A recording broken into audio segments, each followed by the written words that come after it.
వాటి నుంచి కొత్త బ్యాంకింగ్ నిబంధనలు అమల్లోకి వస్తాయి. ఖాతాదారులు ఒకే అకౌంట్కు 4 నామినీస్ను యాడ్ చేసుకోవచ్చు.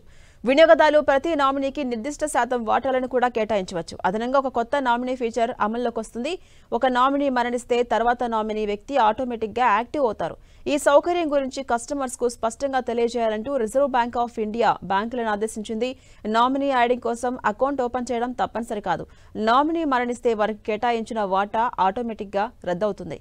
ఇక వస్తువులు సేవల పన్ను జీఎస్టీలో కూడా ఇవాళ నుంచే భారీగా మార్పులు చోటు చేసుకోబోతున్నాయి.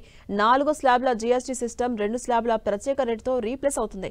12%, 28% స్లాబ్స్ ను పూర్తిగా తొలగిస్తారు. లగ్జరీ వస్తువులపై ఇప్పుడు 40% పన్ను రేటు వర్తిస్తుంది. ఎస్బీఐ కార్డ్ యూజర్స్ మొబిక్విక్ లేదా క్రెడ్ లాంటి థర్డ్ పార్టీ యాప్స్ ద్వారా చేసే విద్యకు సంబంధించిన పేమెంట్లపైన ఇవాల్టి నుంచి 1% అదనపు ఛార్జీని చెల్లించాల్సి ఉంటుంది. అదేవిధంగా ఎస్బీఐ కార్డ్ని ఉపయోగించి డిజిటల్ వ్యాలెట్లోకి ₹1000 కన్నా ఎక్కువ లోడ్ చేస్తే కూడా 1% ఛార్జీ పడుతుంది. ఆధార్ అక్టోబర్ నుంచి ఏడాది పాటు పిల్లలకు బయోమెట్రిక్ అప్డేట్ కోసం ₹125 రుసుమును రద్దు చేసింది ప్రభుత్వం.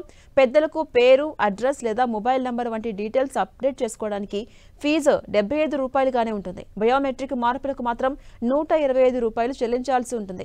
దీనికోసం ధృవీకరణ కోసం డాక్యుమెంట్స్ ను అప్లోడ్ చేయకుండానే ఇప్పుడు ఆన్లైన్లో అప్డేట్స్ చేసుకోవచ్చు. ఇక పెన్షనర్లకు కూడా పెన్షన్ల చెల్లింపుల విషయంలో కేంద్ర రాష్ట్ర ప్రభుత్వ పెన్షనర్లు నవంబర్ చివరి నాటికి తమ లైఫ్ సర్టిఫికేట్స్ సమర్పించాలి.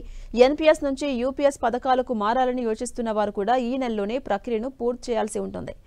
ఇటు Punjab national bank locker rental ఛార్జీలను కూడా తగ్గించబోతోంది ప్రభుత్వం. లాకర్ సైజు కేటగిరీ ఆధారంగా కొత్త రేట్లు నవంబర్ నుంచి బ్యాంక్ వెబ్సైట్లో పబ్లిష్ చేయబోతోంది.